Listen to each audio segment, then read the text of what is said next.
Hello everyone, this is Larry Jeepingmo, and today we're going to do a review on a Miller 220 multi-process welder. It'll do MIG, TIG, and on a TIG it'll do AC and DC, so you can weld aluminum also. And stick, it'll run 220 and 110 volt. So let's see what it can do. So it's ideal multi-process welder for your garage, even a light fab shop. It'd be a perfect machine for it because it can do a little of everything. All right, so let me show it to you. So I'll show you a little bit how to change the wire in it. Okay, so there's the wire. You put the tip on for just a light snug.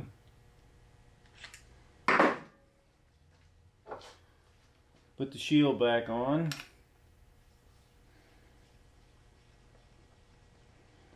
Okay, so that if it's ready. So let's set the tension on this real quick. About 2 inches up, should curl.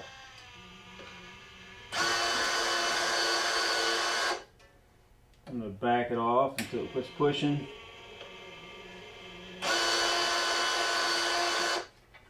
No sense in having it too tight.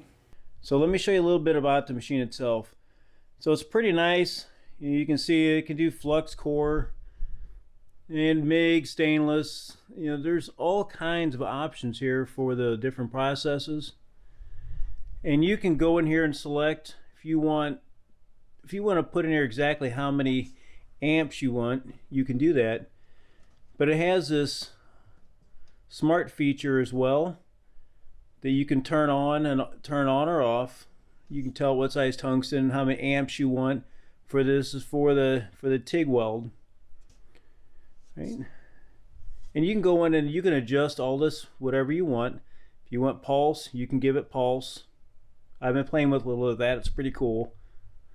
The machine's by far better welders than I am. So you can either you can manually set all this, or you can go into the smart feature and you can pick what your thickness of material. You know, it'll give you some idea of amperage. You know, it's kind of using the 1 amp per thousandths rule. You can come over here and change what size tungsten I'm going to use. Right? And you can go to the hot or the cool side of the setting also. You don't have to take what it gives you. Right. So let me show you some other cool features about this. Now Miller's put in some what they call pro settings as well. So if I just go up here to TIG aluminum, it tells you, make sure you get switched over.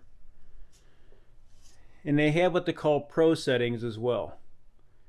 See, if I go to 120 hertz on the frequency, you can see where it pops up, pro settings. So it has what it says is it considers a pro setting. Even on the balance, I've been liking around 60% EN on it.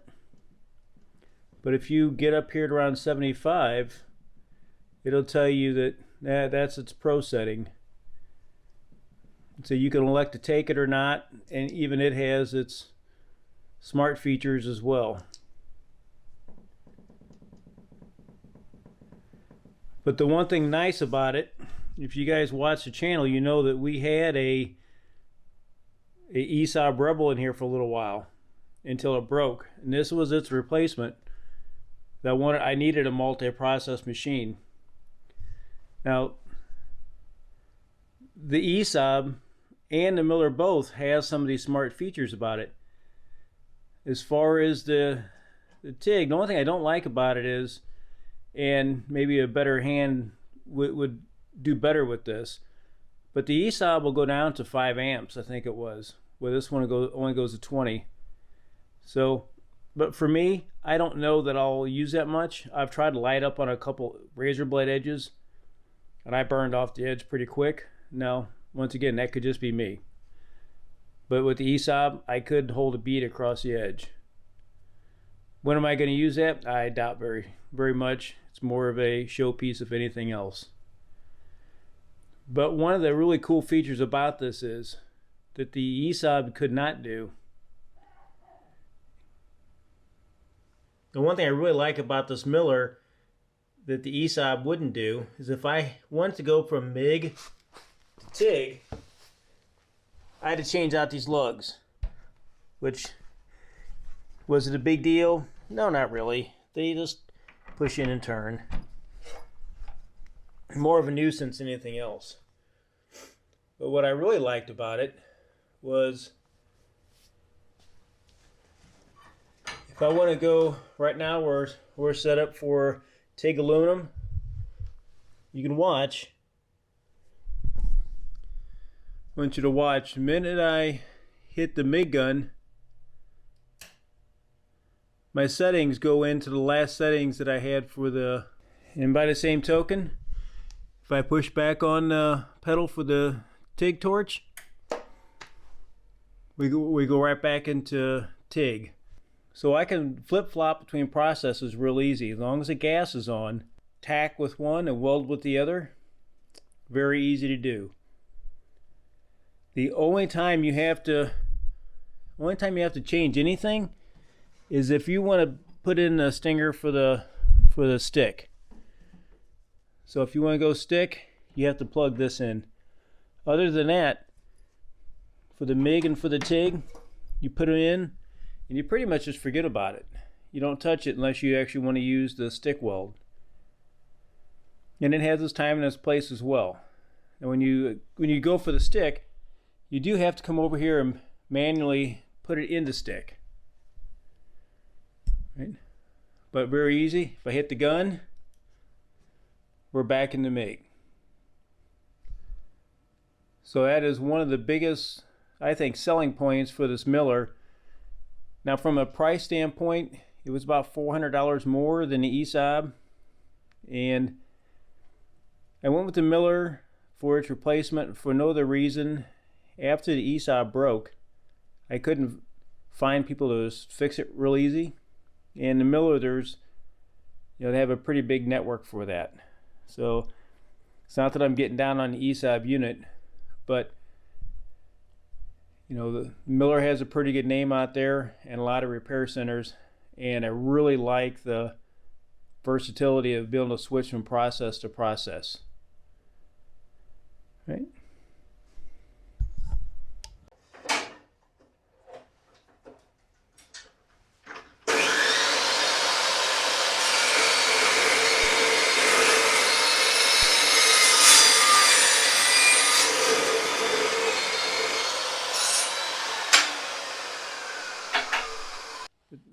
So that's our new saw. It's made by Fine. It's a 14-inch. It's called a Slugger, and that'll be our next review. So let me show you how the multi-process works on the miller.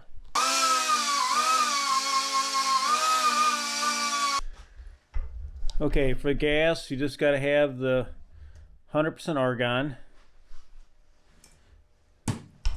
And then for the MIG, it's 75-25, which is just 75% argon, 25% carbon dioxide, right? And the unit, the gauges all came with the unit, so basically you just need the bottles to hook up to, and Miller provided everything else. Right? So let's see how this works. Okay, so we'll start with the MIG. I'll just lay a couple tacks in.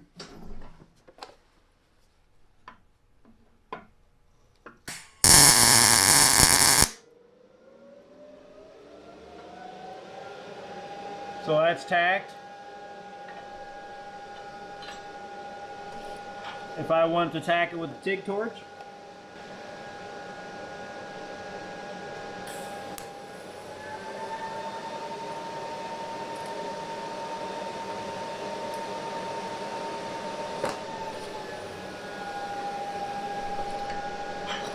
I can lay the tacks in with the TIG torch. Notice I didn't do anything to go back and forth. Right, the machine takes care of that. So if I want to finish up the MIG bead,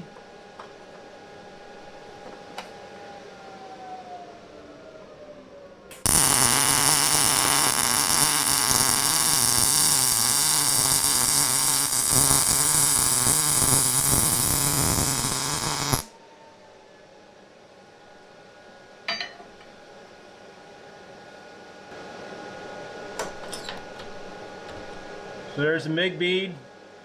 I'm a lot better with the MIG than I am the TIG. I've been first to tell you. The TIG hand is not the greatest. But we're getting there, right? You want to run a little TIG.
Want to run a little TIG? You can run TIG, and it gets pretty hot when you don't really have TIG gloves on.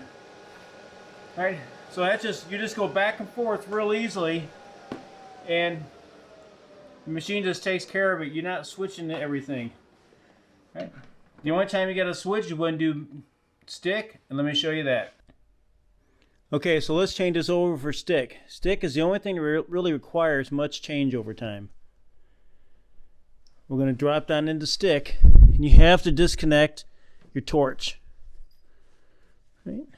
And you plug in the lug for the stick. We're running a 3/32 electrode, so we're going to keep it about 89 amps. Now, stick is not my thing. Okay, for the stick, we definitely need heavier gloves for that. Okay, I don't stick weld on top of the new table. Maybe because it's new.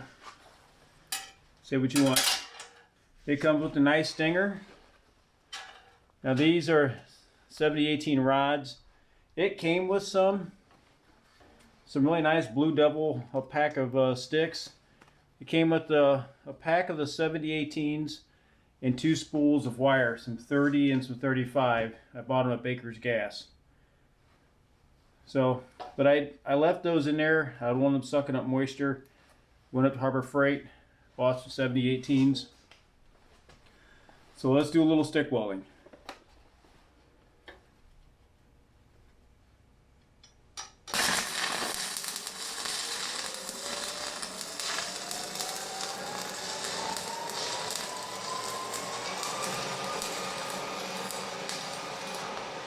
Now, if you've been around stick, you know you're going to have some slag. That's just part of it.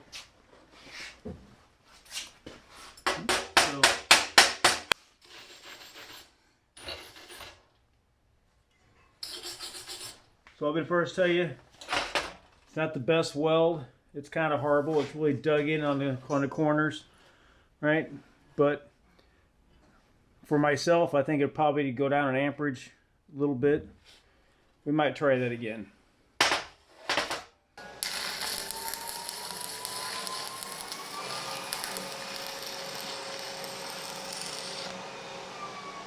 And the machine, I'll say it again, is a far better welder than I am. So the consumables are the things that are going to get you through the day-to-day.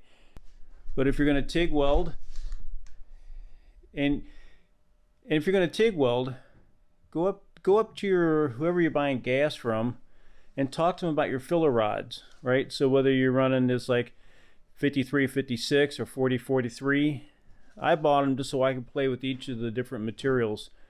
I got them at 16th, I got them at 8th, and I got this ER70S2. That's for, you know, mild steels. I got it in 3/32. I got it in 8th, and I just bought some in 45. But some of that you're just going to need to get and play with, but you're going to need the consumables.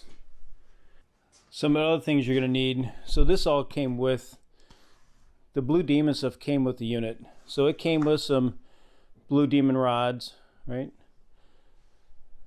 which I've kept those in the pack because when you open them up, I don't want them sucking up moisture. It will change how it welds. I do remember that, right? But this is this came with 30 and 35 thou wire, and you just change your contact tips depending on which one you want. I bought these sticks from Harbor Freight.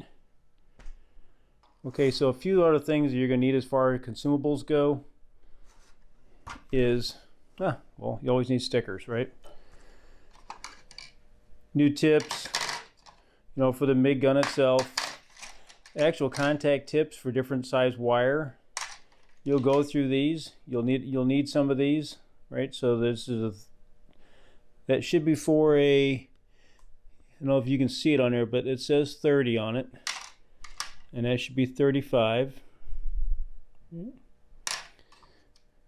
And you'll need all the replacement stuff after a while because it'll get splattered up. Now they make a splatter spray. I have some of that as well. I bought some of this anti-spatter spray. It also came with a little thing of Blue Demon gel dip you dip your nozzle in. But you also need electrodes. Now I started with the 3/32 at 2% lanthanated. And truthfully, if you're highly skilled, you'll make all these decisions on your own anyway. But that 2% lanthanated seemed to be a good start for the middle ground. Just buy one pack. It'll last you a little while. If you're like me, you're gonna dip that tungsten in a few times. Is what it is. But this kit came with a few different size cups for the TIG torch, a few different size collets and bodies, which comes in handy. Right, and if you guys are interested in how these break down, more than happy to do a video on it. But you know, cup comes off, this unlocks and unlocks the tungsten. Tungsten you got to sharpen, and I'll show you what we did for that. Okay, so what I did for the tungsten, I bought this little body. It really worked out nice. It just screws on a tip of any Dremel tool. I found this one at Harbor Freight of all places for like $20. But this little body has different holes for different size electrodes and different angles. Right, so you'll have to play with what size angle you want. The sharper the point, the more focus you can get the weld. But that little diamond wheel in there, it just goes in.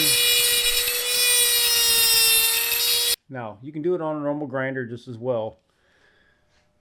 Okay, so that was our welding setup. You know, went over the whole thing. The biggest thing are the consumables. Most of the machines nowadays, they're good machines. If you buy a, you know, the Miller or even though I sent the Esab back, so one because I didn't want to wait, a little impatient like that. But if you buy either one of those two, the Fronius, I think they're all probably pretty good machines. You just need to pick one that you're going to stick with and just try to get some education on it, and go grab some steel at a local yard and start welding on it. I go up to Lowe's every now and then. I'll buy a strip of aluminum or a strip of steel and just, you know, treat them just like coupons and just weld them up.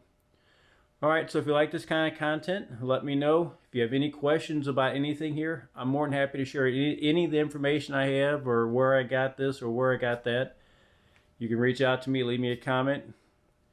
Right, so check out some of the other videos that pop up here. And until the next time, this is Jeepingmo.